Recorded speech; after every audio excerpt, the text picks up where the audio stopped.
नमस्कार। NMF news पर आप सभी का बहुत स्वागत। मैं हूं आपके साथ अभिषेक पुरी। पिछले दिनों जिस वक्त पूर्व प्रधानमंत्री मनमोहन सिंह का निधन हुआ, उस वक्त कांग्रेस पार्टी ने बहुत हाहुल्ला मचाया था कि आखिर निगम बोध घाट पर पूर्व प्रधानमंत्री मनमोहन सिंह का अंतिम संस्कार क्यों किया गया। उनके समाधि स्थल को लेकर भी बहुत चर्चाएं की कि इस जगह पर उन्हें जमीन देनी चाहिए या फिर उनका अंतिम संस्कार वहीं किया जाए जहां उनकी समाधि बनाई जा सके, उसी जगह पर। वो तो बात आई गई हो गई, क्योंकि राहुल गांधी, बीजेपी का ऐसा आरोप है कि वो विदेशी दौरे पर हैं, यात्रा पर हैं, पर्सनल वियतनाम में, तो उस बारे में कोई बात नहीं कर रहा है। लेकिन जब इस बारे में कोई बात नहीं कर रहा है, तभी प्रधानमंत्री नरेंद्र मोदी ने एक ऐसा दांव चला है जिसकी शायद उम्मीद भी किसी ने नहीं की होगी। और वो दांव जो चला है उसके लिए शर्मिष्ठा मुखर्जी, जो प्रणब मुखर्जी की बेटी है, उन्होंने खुद ट्वीट करके बताया, उन्होंने ट्वीट करके लिखा कि माननीय प्रधानमंत्री जी से मुलाकात की। मैं उनकी सरकार द्वारा बाबा के लिए स्मारक बनाने के निर्णय के लिए हृदय की गहराई से आभार करती हूं। ये इसलिए भी ज्यादा महत्वपूर्ण हो जाता है क्योंकि हमने इसके लिए मांग नहीं की थी, नहीं कहा था प्रधानमंत्री द्वारा।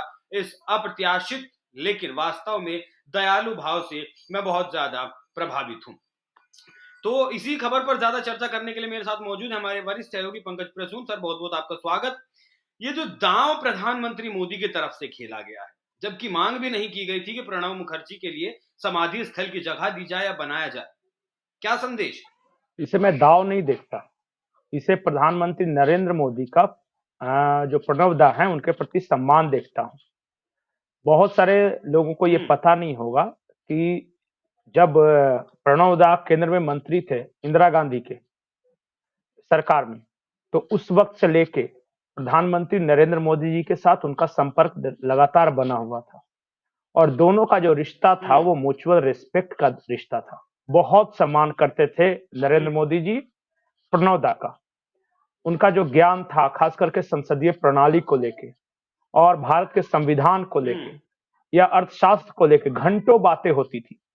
नरेंद्र मोदी जी जब गुजरात के मुख्यमंत्री थे उस वक्त भी, और प्रणब मुखर्जी सोचिए कि उस समय यूपीए सरकार में मंत्री थे, केंद्रीय मंत्री, लेकिन उस वक्त भी लगातार दोनों नेताओं के बीच संपर्क बना रहा, चाहे जितनी कड़वाहट हो सोनिया गांधी और नरेंद्र मोदी के बीच, या फिर उस वक्त की सरकार और गुजरात सरकार के बीच चाहे जितना भी तल्ख रिश्ते रहे हों।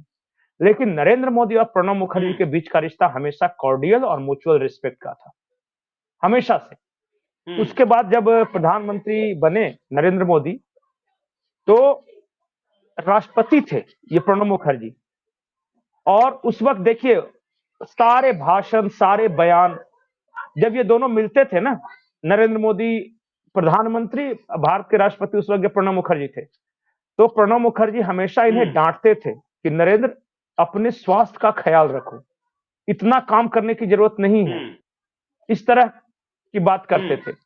और राष्ट्रपति रहते हुए आपने देखा कि प्रणब मुखर्जी ऐसे ब्रॉड नेता थे जो कि राष्ट्रीय स्वयं संघ की शाखाओं में भी गए, मतलब वहां नागपुर में गए थे, शाखाओं में नहीं गए, नागपुर आरएसएस के मुख्यालय में गए और वहां उन्होंने भाषण दिया बाकायदा मंच से। तो बताइए कि भारतीय राष्ट्रीय कांग्रेस में ऐसे कितने नेता होंगे जो कि जवाहरलाल नेहरू के साथ भी काम किया है, इंदिरा गांधी के साथ भी काम किया है, राजीव गांधी से हालांकि उनकी पटी नहीं कभी, लेकिन उसके बाद यूपीए सरकार में काम किया है। मनमोहन सिंह जिनके बारे में आप बात कर रहे हैं, वो प्रणव दा को सर कहा करते थे। मनमोहन सिंह जब भी संबोधन करते थे तो सर कहते थे प्रणव दा को। और इनका ज्ञान, इनका नॉलेज फाइनेंस में, फॉरेन मिनिस्ट्री में, ये खुद पत्रकार थे, लॉ की डिग्री ले रखी थी, मतलब क्या नहीं था इनके पास, सब कुछ था।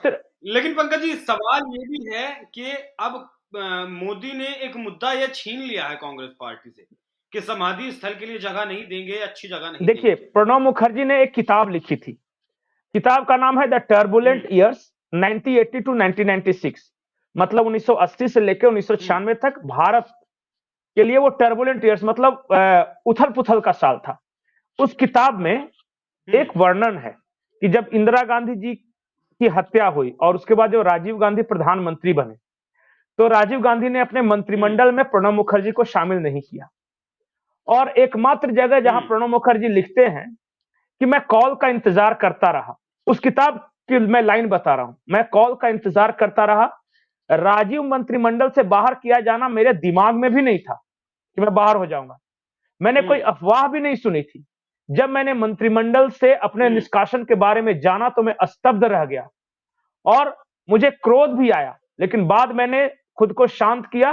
मुझे आज भी यकीन नहीं होता कि आखिर मुझे किसके इशारे पर और क्यों राजीव मंत्रिमंडल से बाहर किया गया था। हम्म। और वहीं से हम्म। सोनिया गांधी और प्रणब मुखर्जी के रिश्ते असहज होना शुरू हुए। मैं आपको एक बात और बताता हूं। सोनिया गांधी और प्रणब मुखर्जी के जी रिश्ते। बिल्कुल।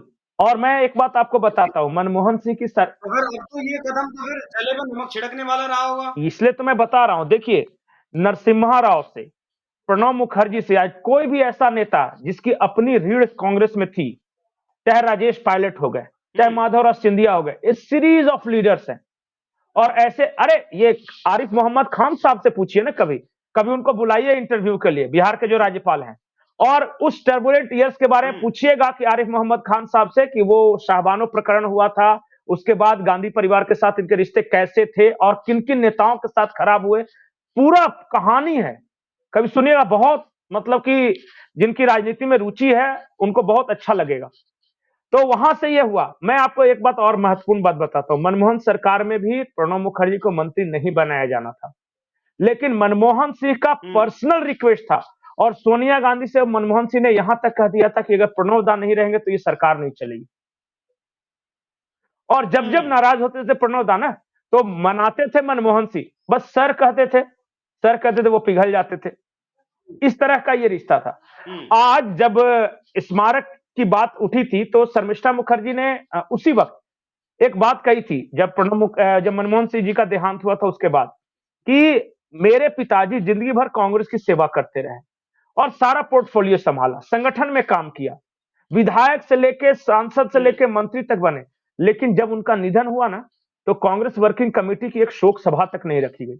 अरे शोक सभा तो छोड़िए, एक कंडोलेंस मीट तक नहीं बुलाई गई कि मतलब कि ठीक है, मर गए हैं तो ये ऐसे भुला दिया और ऐसे हम्म। बिसरा दिया कि मानो ये इनके अपने थे ही नहीं। और यही बात नरसिम्हा राव के साथ भी हुई थी, यही बात सीताराम केसरी के साथ भी हुई थी, बहुत सारे यही बात बाबू जगजीवन राम के साथ भी हुई थी। सारे ये सब कांग्रेस के दिग्गज नेता, लेकिन चूंकि हम्म। मैडम माया को नहीं पसंद था, इसलिए इनको इस तरह बिसरा दिया गया। मैं नाम नहीं लूंगा मैंने किसके बारे में बात कही, लेकिन लोग समझ गए हैं। और मैं बताता हूं, ये मनमोहन सिंह के निधन के बाद ये जो विवाद हुआ, मोदी सरकार ने बिना मांगे हुए और बिना कुछ कहे हुए वो राष्ट्रीय स्मृति भवन एक बनाया है, जहां पहले क्या था कि अलग अलग नेताओं को अलग अलग स्थान देना पड़ता था, तो जगह की कमी थी। तो जितने भी राष्ट्रीय स्तर के हम्म। इस कद के नेता हैं, उनके लिए एक राष्ट्रीय स्मृति बनाया गया है राजघाट के पास ही। वहां अटल जी को भी और उसके बाद प्रणब दा को लिखे स्मृति या फिर स्मारक के लिए भी जगह मिली है। और ये खुद सरकार का फैसला है। ये प्रधानमंत्री नरेंद्र हम्म। मोदी का रिगार्ड है प्रणब दा के प्रति। और मैं आपको यकीन दिलाता हूं कि मनमोहन सिंह के स्मारक के लिए भी जगह मिलेगी, और मिलेगी और सम्मान पूर्वक मिलेगी, ये बिना बिल्कुल। किसी के मांगे नहीं, मना मिलेगी। तो सरकार ने कभी किया ही नहीं है। जी मना तो कभी सरकार ने किया ही नहीं है, लेकिन ये तो बस जबरदस्ती का हा हुल्ला कांग्रेस पार्टी की तरफ से उठाया गया। हालांकि मुद्दे को पूरी तरीके से भुना नहीं पाए, क्योंकि वादे में ना कोई दम था ना कोई दावे में दम था। उन्हें भी पता था कि झूठ की दुकान ज्यादा दिन तक नहीं, नहीं चलेगी, और शायद उसी दुकान का अब सामान समेट कर राहुल गांधी छुट्टियों पर हैं। बाकी जब छुट्टियों से वापस लौटेंगे, खबर तो मिल गई होगी, छुट्टियों से जब वापस लौटेंगे तो क्या कुछ आकर इस पर बवाल करते हैं, वो देखने वाली बात एक होगी। बात जी पंकज जी, आगे एक बात लाइन। और बताता हूं। प्रणब मुखर्जी राष्ट्रपति बने तो उनके बेटे अभिषेक मुखर्जी को जंगीपुरा सीट से लड़ाया गया, वो जीत गए चुनाव। हम्म। उसके बाद 2014 का हम्म। लोकसभा चुनाव हुआ, फिर से वो लड़े, फिर जीत गए। लेकिन पता है, प्रणब मुखर्जी राष्ट्रपति बनने के बाद चूंकि नरेंद्र मोदी के करीबी थे, इसलिए पश्चिम बंगाल से अभिषेक हम्म। बनर्जी का टिकट काट दिया गया। बताइए, इतना छोटा दिल, हम्म। इतना तंग दिल होकर आप कैसे इतना बड़ा राष्ट्र चला सकेंगे, कैसे इतने बड़े राष्ट्र के नेता हो सकेंगे। अटल जी अक्सर कहा करते थे, बिल्कुल। छोटे मन से कोई बड़ा नहीं होता, टूटे मन से कोई खड़ा नहीं होता। आप देखिए कितना छोटा हृदय है कि जरा सा भी थोड़ा सा इधर उधर हुआ, अगर मेरे किसी नेता ने मोदी की तारीफ कर दी या बीजेपी के किसी काम को अच्छा बता दिया, आज ये मल्लिकार्जुन खड़गे बहुत वफादार है ना, बहुत सब कुछ चल रहा है। एक बार गुलाम नबी आजाद की तरह खाली हम्म। ये बोल दे कि मोदी ने ये काम अच्छा कर दिया, उसके बाद देखिए इनकी इनकी क्या हालत करते हैं वो। मतलब बर्दाश्त नहीं है, बोलेंगे। बहुत बहुत मतलब मन में बहुत घृणा है, कटुता है, मैं क्या बोलूं कि बहुत छोटा मन है, बहुत संगदिल है ये। हम्म, ठीक है। बहुत बहुत शुक्रिया, बहुत बहुत धन्यवाद पंकज जी, इस चर्चा में मेरे साथ जुड़ने के लिए और इतनी गहनता के साथ जानकारी देने के लिए। दर्शकों, चर्चा कैसी लगी आपको कमेंट कर जरूर बताइएगा। नमस्कार।